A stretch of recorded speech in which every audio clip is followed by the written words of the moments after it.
Hi everyone, welcome to another video, and this one is basically an upgrade from a computer that's right here. And this thing I built for the customer back in 2017, so back in the good old days of gaming. Anyway, get rid of this.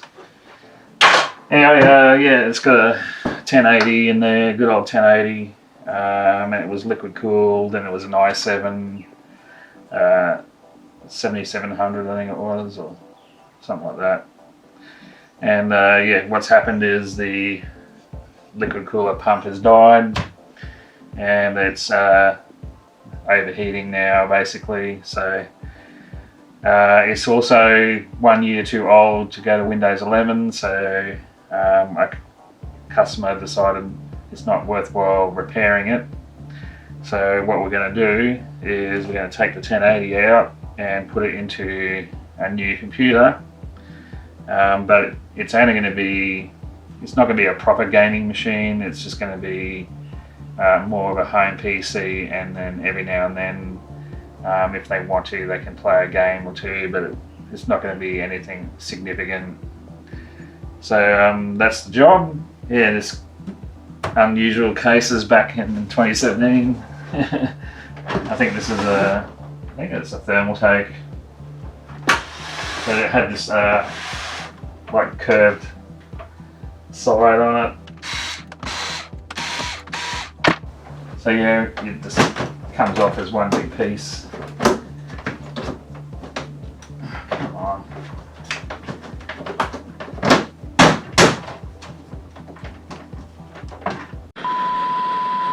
So yeah, one big piece. And there you can see it a bit better. It's got the Z270 chipset motherboard, which was like top of the line back then. And this nice big Asus 1080 in there. So yeah, it's going to be interesting to see how well the 1080 runs in a more modern computer. So yeah, the only thing we need out of this is the graphics card and the solid state drive over there, which I'm going to clone the data off onto the new computer. Next thing is I'll show you what we're putting it into.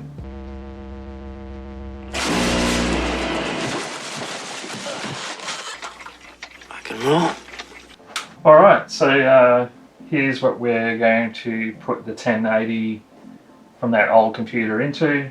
So this is going to be the new home PC. So I've gone for a Intel Core Ultra 5 225 version, 20 meg cache, 10 cores, and goes up to 4.9 gigahertz. That'll be the processor. Going in it to a MSI Pro B860M-A Wi-Fi motherboard, and this motherboard has the latest Wi-Fi 7, Thunderbolt 4, Bluetooth 5.4, 5 gigahertz LAN, so all the modern stuff, with two 8 gig sticks of DDR5 5600 from Crucial. So it's DDR5, yep. Storage, we've got one 500 gig for Windows to convert their old SATA SSD, and a 2 terabyte storage for the drive that they had in there that had games all on it, so they'll store all the games. I did get an extra 140mm fan for the front, just to help cool that 1080 in there, but give it a little bit of extra cooling, and powered it all by a 650 watt 80 plus bronze MSI Mag A650BN power supply. So yeah, you don't need a massive power supply to run a 1080. I think I looked it up and you can work quite easily on a 550 watt, but I just went for a 650 watt just to give a bit more headroom. And the case, this is the case. It's made by Deepcool. Sorry to the American people out there, you won't be able to get this case because of the ban over there. But this is a CH370. And it's got like this metal front, but it's also got like a meshy filter there. Yeah, it's got on the inside it's got a mesh in here, and it's also got this really nifty push out headphone holder that just spring loads in and out, and for some reason it has this feature where you can slide this to make this pattern look different. So you can make it look like that, or you can make it look like that. But yeah, I thought that was a way to remove the dust cover, but it appears to be purely for changing its aesthetics. Alright, as you can see, there is room here for a 360mm liquid cooler radiator. So you can put one in the front.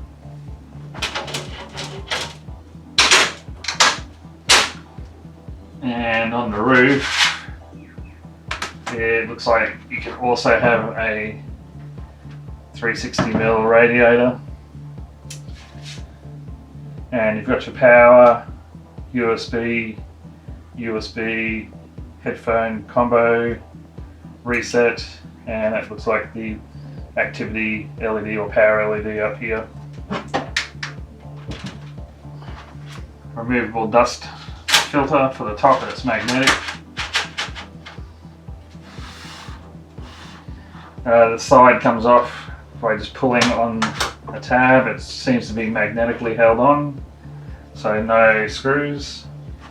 And we got a pre-installed 120mm rear fan, and we have a built-in graphics card anti-sag bracket here, so that's pretty nice. So this case is a micro ATX case, so it will not take an ATX motherboard, so you got to make sure you get a micro ATX motherboard. And then we've got a nice mesh down here for ventilation. There's a couple of ports here for cabling. Very generous ports around the top of the motherboard. I like that, and that means I can get those 8-pin power through there a lot easier. And let's go to the other side, a couple of screws. And there's the back of that anti-sag graphics card thing that you can adjust it. And there's our accessory kit. Comes with some zip ties and screws and stuff. Looks like a 3.5 inch bay. If you want to use the old hard drives, you got your power supply zone, and we have HD audio, USB 3, and the split front panel cabling. Oh well, can't win everything. So very basic, but for the price, that's fine. And on the bottom, there's a basic dust filter that you can remove for the power supply. So yeah, actually not a bad little case and the extra features like changing what it looks like on the front and stuff, and your little headphone holder, that's pretty cool. And also the anti-sag bracket. There's some pretty good features, so this is pretty good value. Yeah, the space on the back is about that much, so it's not too bad, but because I've got a non-modular power supply, it might get it a little bit squeezy, but we'll see how we go. I don't think it's going to be that bad. So yeah, that's what we're doing, and of course we're going to fit the 1080, the old 1080 in as well. And so yeah, it'll be interesting to see how well the 1080 does being powered by modern motherboard and CPU. Let's get the motherboard prepped and installed.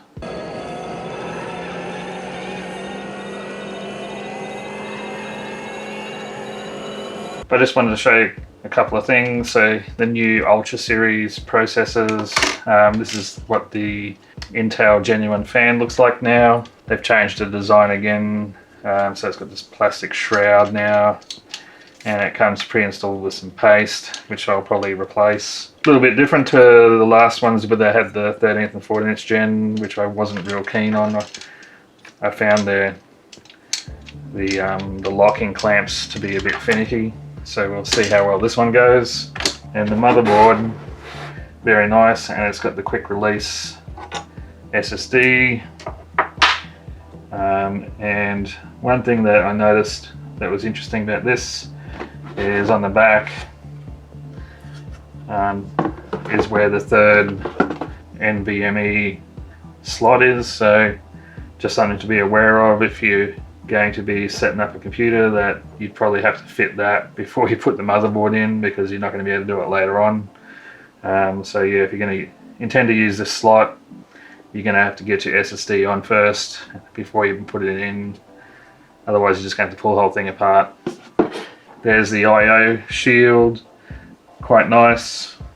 So yeah, the board looks quite good quality. So we'll get stuck into it and get this CPU on.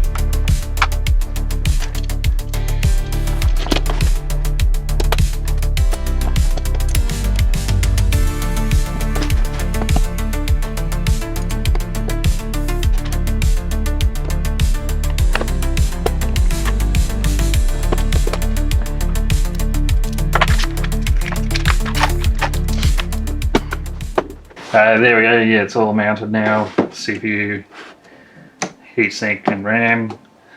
So I'm just copying the customer's data now onto the SSDs, and then I'll get those fitted on.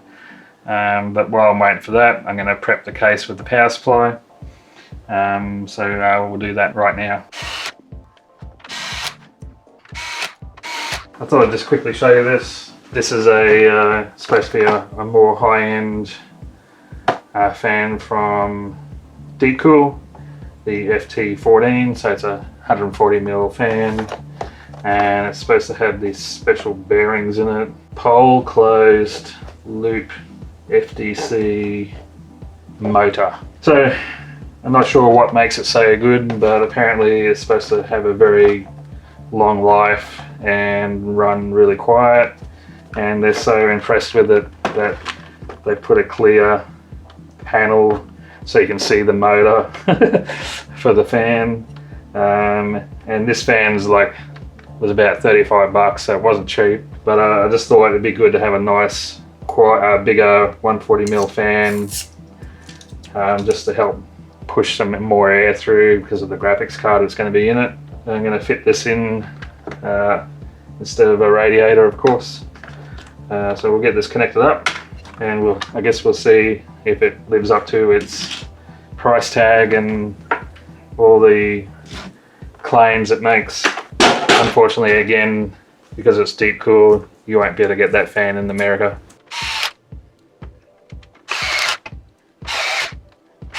Gone as far as I can until we have the motherboard ready, so I just got to wait for this drive to clone, and then I'll be back and we'll fit the motherboard in.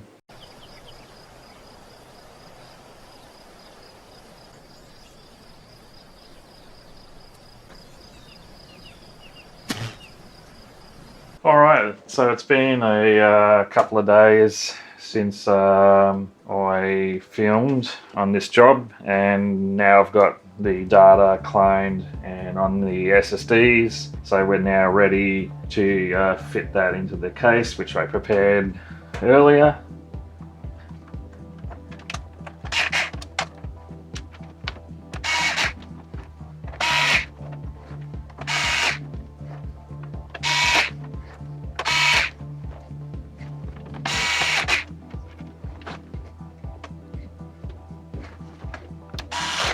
So we now have our motherboard mounted.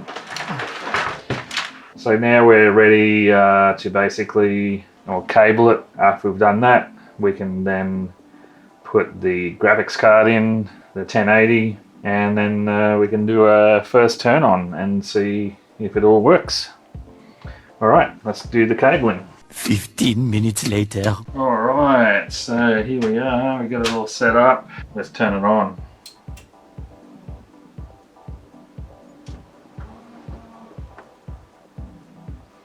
Well, graphics card's lighting up.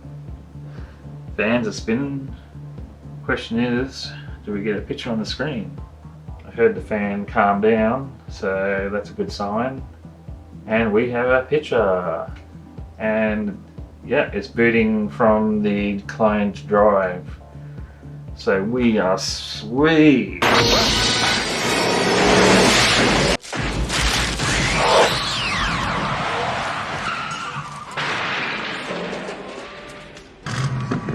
Crazy drunk driver. I remember when I said they think the bearings on that fan are super cool. There's even an LED there to show off the motor in there. As to whether it's quiet, it is actually pretty quiet. So there you go. Maybe it does live up to its price tag and all the fuss about the motor. It's detecting the Intel Ultra 5, 16 gig of RAM. It sees the 1080 and it sees the 2 terabyte drive and the 500 gig drive. So now it's just a matter of loading all the drivers and getting it set up again, and then we can go do some benchmarks. Alright, I'll be back in a little bit. 1 hour later. But yeah, I just wanted to show you the finished case with it all sealed up. Not much RGB other than the little light in the fan and a little bit on the end of the 1080 graphics card. But that's fine. It's mainly going to be just a home PC now that can do a little bit of gaming. They didn't need it to be flashy. I can definitely say the 140mm fan from Deepcool with the special motor in it is actually very, very quiet and seems to be pretty good quality. So it is an expensive fan though. You're looking, well, it was 35 Australian, I think it was. So that's a pretty expensive fan for a single fan. But it does look to be a very good quality fan. But once again, because it's Deepcool, people in America won't be able to get it, along with the case. But everywhere else, I can definitely say I was pleasantly surprised by this case. It actually has plenty of room for cable management and has some nice features. I wasn't able to use the anti-sag bracket because the card wasn't long enough and didn't reach it. So I had to just put a standard L plate underneath the card to hold it up that I had for spare from another graphics card. All in all, I'm pretty impressed. And a little bonus headphone holder, that's pretty cool. I'm not really fussed about the, you know, you push this thing and it changes the pattern on the front. I think I'd rather just leave it having as much air as possible. So I'll just drop it down so there's less air getting blocked. That would be my view on that. But I guess, you know, if you'd like it to look prettier, you could change it. But in terms of airflow, you're going to actually restrict airflow.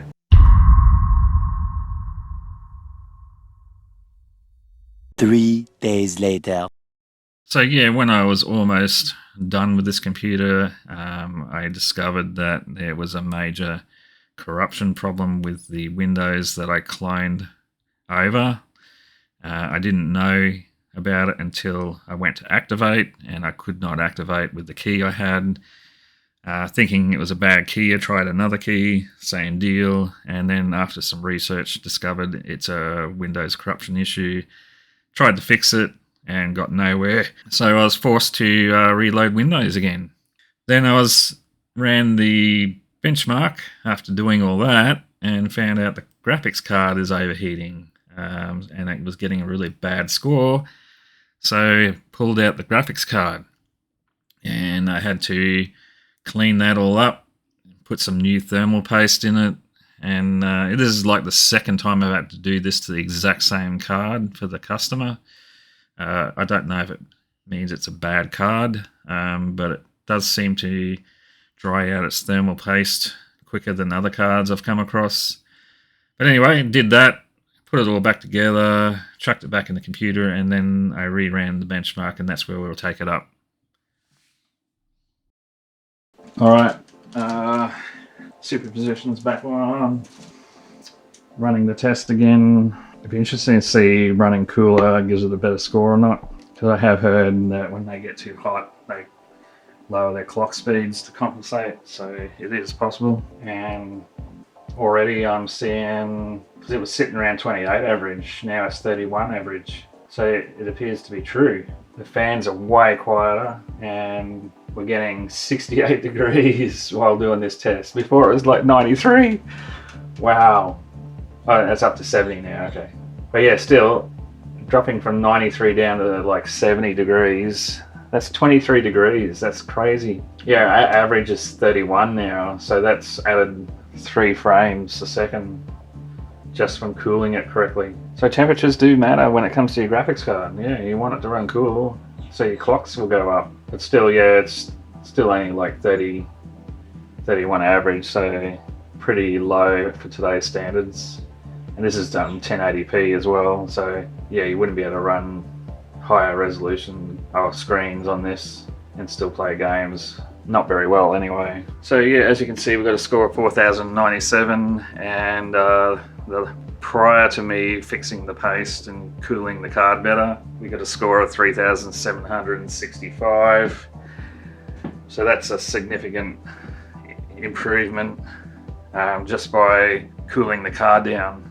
It is definitely worth checking your card to make sure it's not running hot, and if it is, you may want to put some fresh paste on it. Although I will warn you that the more modern cards and 40 and 50 series are a bit more tricky to open, and there's a lot more pads and sometimes putty, so you may want to leave it to a professional or watch some other YouTube videos on people that do that sort of stuff, just to make sure you do it correctly, because you don't want to ruin your very expensive video card.